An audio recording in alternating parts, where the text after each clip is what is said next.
હવે જોઈએ સમાચાર વિસ્તારથી। સુરત સેન્ટ્રલ રેલવે સ્ટેશનને આંતરરાષ્ટ્રીય એરપોર્ટ સમક્ષ બનાવવા અને મુસાફરોને વિશ્વ સ્તરીય સુવિધાઓ આપવા 1476 કરોડના ખર્ચે રીડેવલપમેન્ટ કરવામાં આવી રહ્યું છે।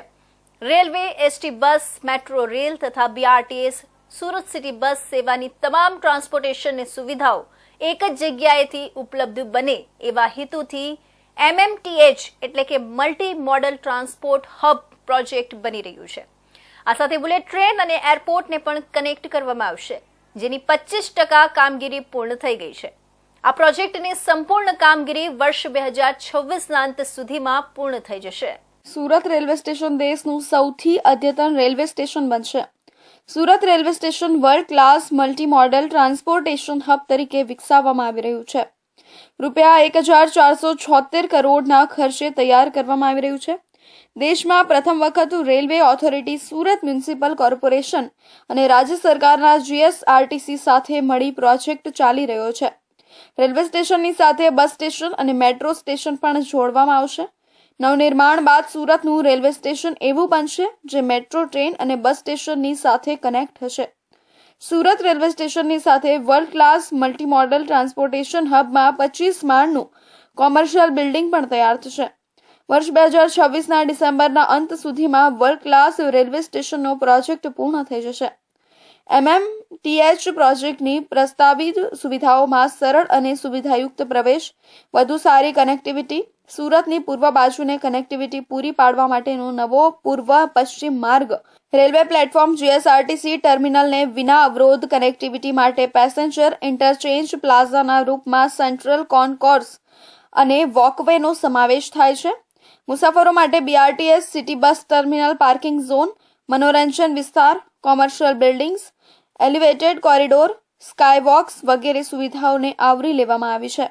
આ પ્રોજેક્ટમાં રેલવે મંત્રાલય 63%, રાજ્ય સરકાર 24% અને સુરત મનપા 3% ખર્ચ વહન કરી રહી છે।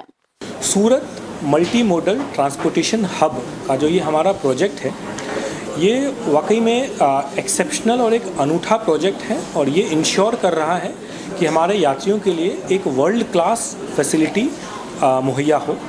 और इसी हिसाब से इसकी परिकल्पना की गई है कि जितने भी मोड ऑफ ट्रांसपोर्टेशन हों, चाहे वो बस हो, मेट्रो हो, हाई स्पीड रेल हो, इन सभी से ये फुल्ली इंटीग्रेटेड हो और यात्रियों को यहाँ से जिस भी दिशा में या जिस भी मोड ऑफ ट्रांसपोर्टेशन लेना चाहें वो आसानी से ले सकें। दूसरा ये भी इंश्योर किया जा रहा है कि जो इसकी कैपेसिटी हो वो अगले 20 से 30 साल 40 साल आगे का सोच के हो। तो जैसे हमारा इसमें one of the many facility जो हम यहाँ क्रिएट कर रहे हैं वो हमारा कॉन्कोर्स है। वो कॉन्कोर्स हमारा 145 मीटर बाय 85 मीटर बड़ा होगा, एलिवेटेड होगा, जिसमें 2000 यात्री एक साथ वेट कर सकेंगे और जिस भी प्लेटफॉर्म पे जाना चाहें या जिस तरफ भी एग्जिट करना चाहें वो कर पाएंगे। સુરત રેલવે સ્ટેશને integration of all modes of transportation તરીકે વિકસાવવામાં આવી રહ્યું છે। વર્ષ 2026ના અંત સુધીમાં સુરત રેલવે સ્ટેશને મલ્ટી મોડલ ટ્રાન્સપોર્ટ હબના રૂપમાં પૂર્ણ કરવાની દિશામાં રેલવે, રાજ્ય સરકાર અને મનપા તંત્ર કાર્યરત છે। MMTH પ્રોજેક્ટના ભાગરૂપે પ્લેટફોર્મ નંબર 4નું કાર્ય પૂર્ણ થઈ ગયું છે। આગામી દિવસોમાં પ્લેટફોર્મ નંબર 2 અને 3નું કામ શરૂ કરી 98 દિવસમાં પૂર્ણ કરાશે। Surat integrated transportation development corporation limited દ્વારા મુસાફરો માટે BRTS city bus terminal parking zone, મનોરંજન વિસ્તાર, કોમર્શિયલ બિલ્ડિંગ્સ, એલિવેટેડ કોરિડોર, સ્કાયવોક્સનું કાર્ય પ્રગતિમાં છે।